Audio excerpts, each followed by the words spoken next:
নেওয়া হয়, আর তা হয়ও।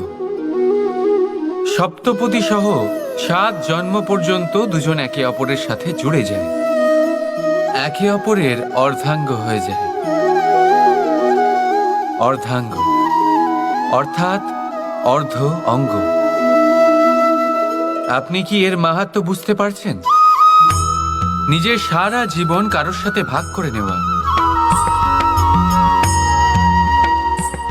কিন্তু সংসারের সমস্ত স্বামী স্ত্রী কি একে অপরের সাথে নিজের সারা জীবন কাটাতে পারে? এটাতে কি সবাই সক্ষম হতে পারে?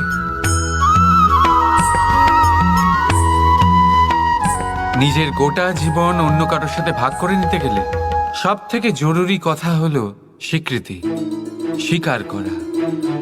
সামনের ব্যক্তিকে স্বীকার করে নেওয়া, তার সমস্ত গুণও তার সমস্ত দোষও। সম্পূর্ণরূপে কোনো ব্যক্তিকে স্বীকার করতে হবেই, তবেই সেই সম্পর্ক বেড়ে উঠবে, তবেই সেই সম্পর্ক আরো সুন্দর হয়ে উঠবে।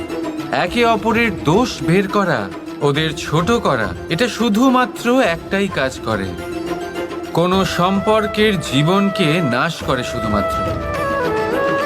উল্টে এটা হওয়া উচিত যে একে অপরের দোষ জেনে নিয়ে তাদের জানতে না দিয়ে তাদের শোধরানো উচিত। তাদের দুর্বলতাকে তাদের শক্তি বানিয়ে দেওয়া উচিত।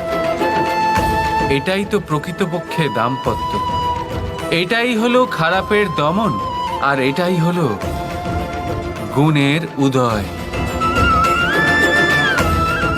রাধা রাধা।